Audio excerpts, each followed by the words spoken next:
ਤੇ ਬੰਬ ਗੱਡੀ ਦੇ ਉੱਪਰ। ਅੱਛਾ। ਤੇ ਬਹੁਤ ਸਾਰੇ ਮੁਸਲਮਾਨ ਦੇ ਜਿਹੜੇ ਉਹ ਮਾਰੇ ਗਏ। ਅੱਛਾ ਅੱਛਾ। ਤੇ ਉਹ ਮਾਰੇ ਗਏ। ਅਗਲੇ ਦਿਨ ਫਿਰ ਉੱਥੇ ਮੈਂ ਦਿਲ ਦੇਖ ਤਰਕਦੇ ਹੋਏ ਸੀ ਉਹਨਾਂ ਦੇ ਵਿੱਚ ਮੁਸਲਮਾਨ ਸਾਰੇ ਜਿਹੜੇ ਆਪਣੇ ਦੁਸ਼ਮਣੇ ਜਾਪਦੇ ਸੀਗੇ। ਉੱਥੇ ਦੇਖਿਆ ਕਈ ਸਾਰੀਆਂ ਲਾਸ਼ਾਂ ਖਾਸਾਂ ਔਰਤਾਂ ਦੀਆਂ ਲਾਸ਼ਾਂ ਬਹੁਤ ਜ਼ਿਆਦਾ ਪਈਆਂ ਸੀ ਉੱਥੇ।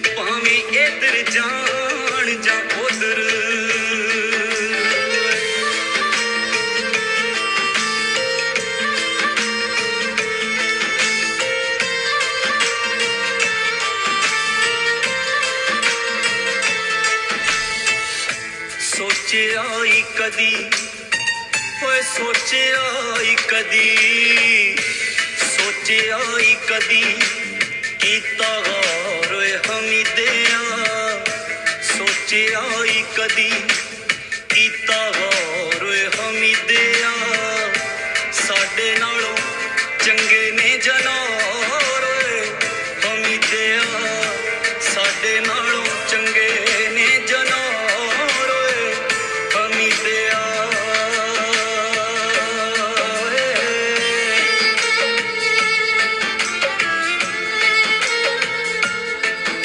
ਅੱਜ ਪੰਜਾਬੀ ਲਾ ਟੀਮ ਯੂਬਾ ਸਿਟੀ ਕੈਲੀਫੋਰਨੀਆ ਵਿੱਚ ਪਹੁੰਚੀ ਆ।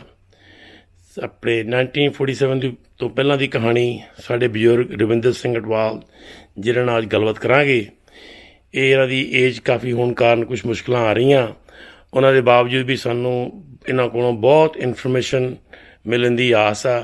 ਆਓ ਅੰਕਲ ਜੀ ਨਾਲ ਗੱਲਬਾਤ ਕਰੀਏ ਤੇ ਵੱਧ ਤੋਂ ਵੱਧ ਜਾਣਕਾਰੀ ਪ੍ਰਾਪਤ ਕਰੀਏ। ਜਿਹੜਾ ਚੇਤਾ ਆ ਉਹ ਇਹ ਹੈ ਕਿ ਜਿਹੜਾ ਅੰਮ੍ਰਿਤਸਰ ਮਾਡਲ ਟਾਊਨ ਆ ਨਾ ਜਿਹੜਾ, ਉਹਦੇ ਉੱਪਰ ਬ੍ਰਿਜ ਬਣਿਆ ਹੋਇਆ ਦੂਸਰੇ ਦੁਰਗਿਆਣਾ ਮੰਦਿਰ ਵੱਲ ਜਾਂ ਕਿਲੇ ਵੱਲ ਜਾਣ ਰੀਕੋ ਬ੍ਰਿਜ ਕਹਿੰਦੇ ਉਹਨੂੰ। ਰੀਕੋ ਬ੍ਰਿਜ ਕਹਿੰਦੇ। ਸ਼ਾਇਦ ਰੀਕੋ ਬ੍ਰਿਜ ਜਿੱਥੇ 1978 ਵਾਲਾ ਕਾਂਡ ਹੋਇਆ ਹੈ ਜੀ, ਜਿੱਥੇ 1978 ਵਾਲਾ ਕਾਂਡ ਹੋਇਆ। ਹਾਂਜੀ ਹਾਂ। ਰੀਕੋ ਬ੍ਰਿਜ ਦੇ ਉੱਪਰ ਕਈ ਇੱਕ ਵਾਰੀ ਮੈਂ ਉੱਥੇ ਨਾਲ ਮੇਰੇ ਪਤਾ ਇੱਕ ਦੋ ਹੋਰ ਵੀ ਸੀਗੇ, ਅਸੀਂ ਫਿਰਨ ਤੋਂ ਲੱਗੇ ਤੇ ਉਧਰ ਦੁਰਗਿਆਣਾ ਮੰਦਿਰ ਵੱਲ ਜਾਣਾ ਫਿਰ ਤੋਂ ਆ ਗਏ ਤੇ ਉਦੋਂ ਗੱਡੀ ਪਾਕਿਸਤਾਨ ਨੂੰ ਜਾਣ ਵਾਲੀ ਜਿਹੜੀ ਹੇਠੋਂ ਦੀ ਲੰਘੀ ਕਿਤੇ। ਅੱਛਾ। ਤੇ ਜਿਹੜੇ ਸੀਗੇ ਆਪਣੇ ਜਿਹੜੇ ਲੋਕ ਸੀਗੇ ਜਿਹੜੇ ਮੁਸਲਮਾਨਾਂ ਨੂੰ ਮਾਰਦੇ ਸੀ, ਉਹਨਾਂ ਰੀਕੋ ਬ੍ਰਿਜ ਦੇ ਉੱਤੇ ਖੜੇ ਹੋ ਕੇ ਉਹਨਾਂ ਬੰਬ ਸੁੱਟੇ ਹੋਏ ਹੱਥ 10 ਤੇ ਬੰਬ ਗੱਡੀ ਦੇ ਉੱਪਰ। ਅੱਛਾ। ਤੇ ਬਹੁਤ ਸਾਰੇ ਮੁਸਲਮਾਨ ਦੇ ਜਿਹੜੇ ਉਹ ਮਾਰੇ ਗਏ। ਅੱਛਾ ਅੱਛਾ। ਤੇ ਉਹ ਮਾਰੇ ਗਏ। ਅਗਲੇ ਦਿਨ ਫਿਰ ਉੱਥੇ ਮੈਂ ਦਿਲ ਦੇਖ ਤਰਕਦੇ ਹੋਏ ਸੀ ਉਹਨਾਂ ਦੇ ਵਿੱਚ ਮੁਸਲਮਾਨ ਸਾਰੇ ਜਿਹੜੇ ਆਪਣੇ ਦੁਸ਼ਮਣੇ ਜਾਪਦੇ ਸੀਗੇ। ਉੱਥੇ ਦੇਖਿਆ ਕਈ ਸਾਰੀਆਂ ਲਾਸ਼ਾਂ ਖਾਸਾਂ ਔਰਤਾਂ ਦੀਆਂ ਲਾਸ਼ਾਂ ਬਹੁਤ ਜ਼ਿਆਦਾ ਪਈਆਂ ਸੀ ਉੱਥੇ। ਜਿਹੜਾ ਰੀਕੋ ਬ੍ਰਿਜ ਦੇ ਹੇਠਾਂ ਏਰੀਆ ਜਿਹੜਾ ਇਹ ਮੈਨੂੰ ਬਹੁਤ ਪਾਕਿਸਤਾਨ ਵਿੱਚ ਇਹ ਜਗ੍ਹਾ। ਫਿਰ ਉਹ ਲਾਹੌਰ ਉੱਥੇ ਜਿਹੜਾ ਸਟੇਸ਼ਨ ਹੁੰਦਾ ਸੀ ਜਿਹੜਾ ਅੰਮ੍ਰਿਤਸਰ ਦਾ, ਉਹਦੇ ਉੱਤੇ ਬਹੁਤ ਮੁਸਲਮਾਨ ਜਿਹੜੇ ਹੈਗੇ ਆ ਲਾਹੌਰ ਨੂੰ ਜਾਣ ਵਾਲੇ, ਉਹ ਗੱਡੀ ਦੀ ਡੀਕ ਦੇ ਵਿੱਚ ਬੈਠੇ ਰਹਿੰਦੇ ਤੇ ਸਾਰਾ ਭਰਿਆ ਪਿਆ ਇਲਾਕਾ। ਤੇ ਇਹਨਾਂ ਦੀ ਹਿਫਾਜ਼ਤ ਜਿਹੜੇ ਸੀ ਬਲੋਚ ਫੌਜੀ ਜਿਹੜੇ ਕਰਦੇ ਸੀ। ਰਾਤ ਨੂੰ ਕਈ ਵਾਰੀ ਲੋਕਾਂ ਦੇ ਸ਼ਾਇਦ ਹਮਲੇ ਹੋਣੇ ਜਾਂ ਉਦਾਂ ਹੀ ਉਹ ਜਿਹੜੇ ਬਲੋਚ ਜਿਹੜੇ ਫੌਜੀ ਹੁੰਦੇ ਉਹਨਾਂ ਨੇ ਗੋਲੀਆਂ ਚਲਾਉਣੀਆਂ ਸ਼ੁਰੂ ਕਰ ਦੇਣੀਆਂ ਰਾਤ ਨੂੰ। ਤੇ ਕਈ ਵਾਰੀ ਉਹ ਜਿਹੜੀਆਂ ਗੋਲੀਆਂ ਜਿਹੜੀਆਂ ਸੀ ਇਹਦੇ ਕੁਇੰਦ ਰੋਡ ਵਾਲੇ ਪਾਸੇ ਤੱਕ ਜਿਹੜੀਆਂ ਸੀ ਉਹ ਪਹੁੰਚ ਜਾਂਦੀਆਂ ਨੇੜੇ ਸੀ। ਹਾਂਜੀ। ਤੇ ਇਹ ਕਿਹੜੇ ਮਹੀਨੇ ਦੀ ਗੱਲ ਹੈ? ਇਹ ਅਗਸਤ ਤੋਂ ਬਾਅਦ ਦੀ ਗੱਲ ਹੈ? ਇਹ ਜਦੋਂ ਅਗਸਤ ਤੋਂ 15 ਅਗਸਤ ਤੋਂ ਬਾਅਦ ਦੀ ਗੱਲ ਹੈ ਕਿ 15 ਅਗਸਤ ਤੋਂ ਪਹਿਲਾਂ?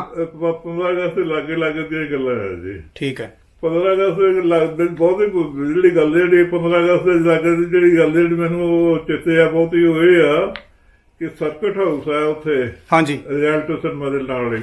ਹਾਂਜੀ। ਅੰਮ੍ਰਿਤਸਰ ਰਿਐਲਟੋ ਸਿਨੇਮਾ ਦੇ ਲਾਗੇ। ਹਾਂਜੀ ਹਾਂ। ਯੈਸ। ਸਰਕਟ ਹਾਊਸ ਹੁੰਦਾ ਸੀ ਉੱਥੇ ਜਿਹੜੇ ਸੀ ਸਰਕਾਰੀ ਅਫੀਸਰ ਵਗੈਰਾ ਆ ਕੇ ਠਹਿਰਦੇ ਹੁੰਦੇ ਸੀਗੇ। ਇੱਕ ਵਾਰੀ ਮੈਂ ਫਿਰਦਾ ਤੁਰਦਾ ਐਵੇਂ ਹੁਣ ਉਦੋਂ ਸਾਈਕਲ ਹੁੰਦਾ ਸੀ ਕੋਲ ਤੇ ਐਵੇਂ ਫਾਇਦਾ ਤੋਂ ਆਪਣਾ ਸਾਈਕਲ ਤੇ ਉਦੋਂ ਪਹੁੰਚ ਗਿਆ ਤੇ ਲੋਕ ਬੜੇ ਇਕੱਠੇ ਹੋਏ ਉੱਥੇ। ਮੈਂ ਵੀ ਸਰਕਟ ਹਾਊਸ ਚਲੇ ਗਿਆ, ਉੱਥੇ ਮੈਂ ਦੇਖਿਆ ਕਿ ਪੰਡਿਤ ਜਵਾਹਰ ਲਾਲ ਨਹਿਰੂ ਆਇਆ। ਵਾਹ, ਅੱਛਾ। ਤੇ ਨਾਲ ਉਸਦੀ ਲੜਕੀ ਇੰਦਰਾ ਗਾਂਧੀ, ਉਹ ਜਵਾਨ ਹੀ ਹੁੰਦੀ ਸੀ। ਇਹਨੇ ਪੀਲੇ ਰੰਗ ਦੀ ਸਾੜੀ ਪਾਈ ਹੋਈ, ਤੇ ਜਵਾਹਰ ਲਾਲ ਨਹਿਰੂ ਵੀ ਸਾਦਾ ਜਿਹਾ ਕੱਪੜਾ ਉਹਦੇ ਵਿੱਚ। ਤੇ ਆਪਣੇ ਲੋਕ ਜਿਹੜੇ ਸੀ ਇਹਨਾਂ ਕੋਲ ਫਰਿਆਦਾਂ ਕਰਨ ਲੱਗ ਪਏ ਕਿਸ ਤਰ੍ਹਾਂ ਦਾ ਜਿਹੜਾ ਪਾਕਿਸਤਾਨ ਵਿੱਚ ਉਹਨਾਂ ਦੇ ਨਾਲ ਜਿਹੜੀ ਹੈਗੀ ਆ ਜ਼ੁਲਮ ਹੋ ਰਿਹਾ ਆ, ਕਿੱਦਾਂ ਮੁਸਲਮਾਨ ਮਾਰ ਰਹੇ ਆ ਹਿੰਦੂਆਂ ਸਿੱਖਾਂ ਨੂੰ। ਤੇ ਇੱਕ ਸਿੱਖ ਜਿਹੜਾ 40 ਸਾਲ ਦੀ ਉਮਰ ਹੋਣੀ ਆ, ਬੜਾ ਚੱਲ ਜਵਾਨ, ਉਸਨੇ ਦੱਸਦਾ ਉਹਦੇ ਅੱਖਾਂ ਦੇ ਵਿੱਚ ਜਿਹੜਾ ਸੀ ਰੋਣਾ ਆ ਗਿਆ, ਰੋਣ ਲੱਗ ਪਿਆ। ਉਹ ਨਹਿਰੂ ਨੂੰ ਦੱਸਦਾ ਵਾ। ਉਦੋਂ ਮੇਰੀ ਉਮਰ ਸਾਰੀ 15 ਸਾਲ 16 ਸਾਲ ਦੀ ਹੁੰਦੀ ਸੀ, ਲੇਕਿਨ ਮੈਨੂੰ ਪੱਕੀ ਤਰ੍ਹਾਂ ਹੁਣ ਤੋਂ ਮੈਨੂੰ ਚੇਤਾ ਆਇਆ ਸੀ। ਅੱਛਾ, ਤੇ ਜਿਹੜਾ ਤੁਸੀਂ ਕਿਹਾ ਵੀ ਇੱਧਰ ਬੰਬ ਉੱਤੇ ਗੱਡੀ ਤੇ ਮਾਰਿਆ, ਇਹ ਆਮ ਲੋਕਾਂ ਨੇ ਸਿੱਟਿਆ ਸੀ ਬੰਬ ਕਿ ਲੁਟੇਰੇ ਸੀਗੇ? ਹਾਂਜੀ, ਇਹ ਲੁਟੇਰੇ ਸੀ ਜਿਨ੍ਹਾਂ ਨੇ ਪਾਕਿਸਤਾਨ ਵਾਲੇ ਜਿਹੜੇ ਮੁਸਲਮਾਨ ਸੀ ਉਹਨਾਂ ਇੱਕ ਦੂਸਰੇ ਸਾਰੇ ਦੁਸ਼ਮਣ ਬਣੇ ਹੋਏ ਸੀ। ਅੱਛਾ, ਆਮ ਲੋਕੀ ਵੀ? ਕੋਈ ਮੇਰਾ ਖਿਆਲ ਹੈ ਕੋਈ ਬੰਦਾ ਹੋਊਗਾ ਜਿਹੜਾ ਦੁਸ਼ਮਣੀ ਤੋਂ ਬਚਿਆ ਹੋਊਗਾ, ਨਹੀਂ ਤਾਂ ਹਿੰਦੂ ਸਿੱਖ ਜਿਹੜੇ ਸੀ ਮੁਸਲਮਾਨਾਂ ਦੇ ਪੂਰੇ ਦੁਸ਼ਮਣ ਸੀ ਜਿਹੜੇ ਇਹ ਸੀ। ਕੋਈ ਭਾਵੇਂ ਹੋਊਗਾ ਜਿਹੜਾ ਸਮਝ ਲਓ ਕਿ ਉਹ ਹਾਲਾਤ ਵਿੱਚ ਆਪਣੇ ਆਪ ਨੂੰ ਸਹੀ ਰੱਖ ਸਕਿਆ ਹੋਵੇ। ਨਹੀਂ ਸਾਰੇ ਪਾਗਲ ਹੋ ਚੁੱਕੇ ਸੀ ਉਸ ਵੇਲੇ, ਜਿਹੜਾ ਜਨੂਨ ਸੀ ਮਜ਼ਹਬੀ ਜਨੂਨ ਦੇ ਵਿੱਚ। ਅੰਕਲ ਜੀ, ਆਪਣਾ ਕਿਹੜੇ ਸਾਲ ਜਨਮ ਹੋਇਆ? ਰਾਹੋਂ ਆ ਜੇ ਨਵਾਂ ਸ਼ਹਿਰ ਦੇ ਨਜ਼ਦੀਕ 2 ਮੀਲ ਫਾਸਲੇ ਉੱਤੇ। ਰਾਹੋਂ ਪਿੰਡ ਆਪਣਾ? ਹਾਂਜੀ, ਉੱਥੇ ਮੇਰੇ ਫਾਦਰ ਤੋਂ ਗੁਰਦਾਸਪੁਰ ਕਰਨ ਕੋ ਹੁੰਦੇ ਸੀਗੇ। ਅੱਛਾ ਜੀ, ਤੇ ਕਿਹੜੇ ਸਾਲ ਚ ਹੋਇਆ ਜੀ? ਹਾਂਜੀ, ਕਿਹੜੇ ਸਾਲ ਚ? 4 ਫਰਵਰੀ 1930। 1930 ਜਨਮ ਹੋਇਆ? ਹਾਂਜੀ, 1930 ਵਿੱਚ? 1930 ਵਿੱਚ ਹੋਇਆ ਜਨਮ ਆਪਣਾ? ਹਾਂਜੀ, 1930 ਚ ਹੋਇਆ ਨਾ? 1930। ਹਾਂ, ਹਾਂਜੀ। ਫਿਰ ਤੁਹਾਡੀ ਉਦੋਂ ਉਮਰ ਸੀ ਆਪਣੇ 17 ਸਾਲ ਦੀ? ਹਾਂਜੀ, ਤੇ ਤੈਨੂੰ ਪੂਰੀ ਹੋਸ਼ ਸੀ। ਤੁਸੀਂ ਫਿਰ ਲਾਹੌਰ ਕਿੰਨੀ ਕੁ ਦੇਰ ਰਹੇ ਜੀ? ਲਾਹੌਰ ਮੈਂ ਦੇਖਿਆ ਹੈਗਾ ਪਰ ਰਿਹਾ ਨਹੀਂ ਮੈਂ ਉੱਥੇ। ਅੱਛਾ ਜੀ। ਸਿਨੇਮਾ ਵੇਖਣ ਜਾਂਦੇ ਸੀ? ਹਾਂਜੀ, ਸਿਨੇਮਾ ਵੇਖਣ ਜਾਂਦੇ? ਸਿਨੇਮਾ ਦੇਖਣ ਜਾਈਦਾ ਸੀਗਾ। ਉਹ 10ਵੀਂ ਜਮਾਤ ਉੱਤੇ ਪੜ੍ਹਦੇ ਸਕੂਲ ਦੇ ਵਿੱਚ।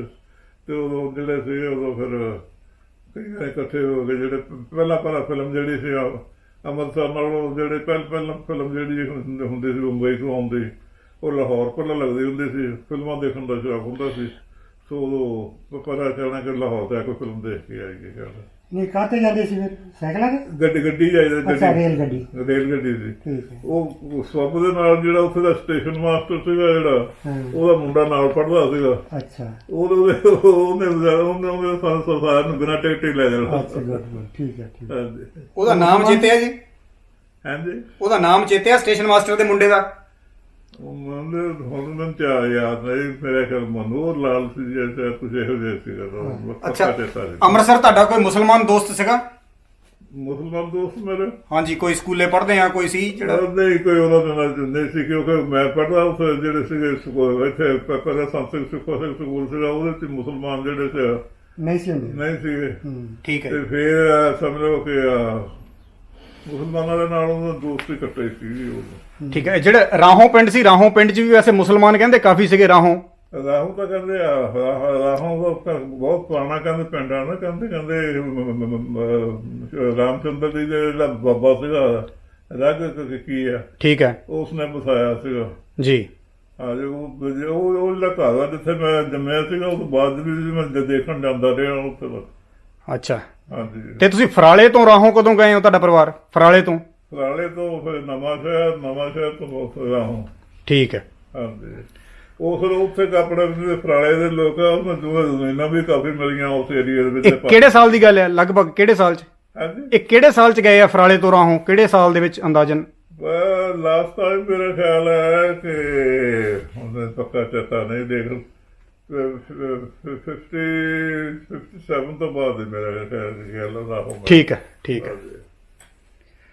ਚਲੋ, ਤੁਸੀਂ ਪਾਕਿਸਤਾਨ ਜਦੋਂ ਇੱਥੇ ਲਾਹੌਰ ਦੇ ਵਿੱਚ ਗਏ, ਜਦੋਂ ਜਾਂਦੇ ਹੁੰਦੇ ਸੀ ਗਾਂ ਨਨਕਾਣਾ ਸਾਹਿਬ, ਇਦਾਂ ਹੁੰਦਾ ਸੀ ਵੀ ਨਨਕਾਣਾ ਸਾਹਿਬ ਜਾਣਾ ਕਿ ਕੋਈ? ਨਨਕਾਣਾ ਸਾਹਿਬ ਮੈਂ ਨਹੀਂ ਦੇਖਿਆ ਜੀ। ਠੀਕ ਹੈ।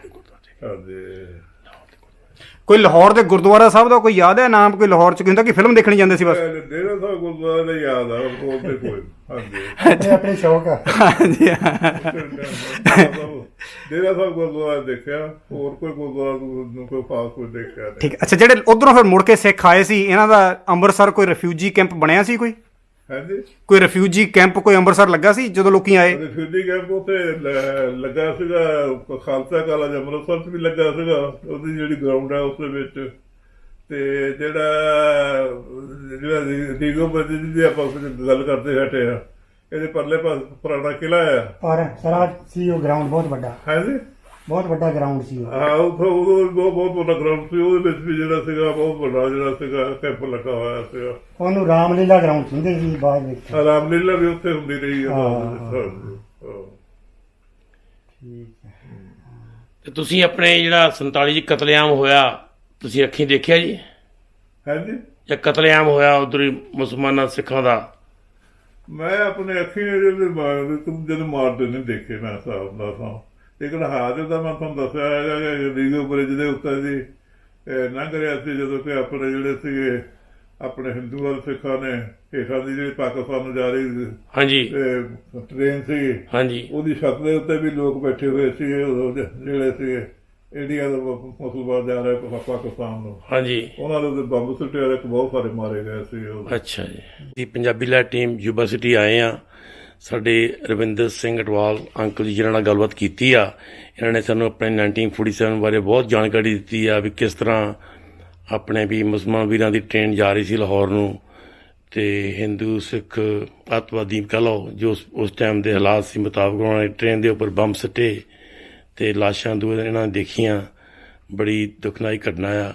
ਇਹੋ ਜਿਹੀਆਂ ਸਟੋਰੀਆਂ ਲੈ ਕੇ ਪੰਜਾਬੀ ਲੈ ਟੀਮ ਤੁਹਾਡੇ ਅੱਗੇ ਆਉਂਦੀ ਰਹੂਗੀ। ਅਸਲਾਮ ਅਲੈਕਮ, ਸਤਿ ਸ੍ਰੀ ਅਕਾਲ।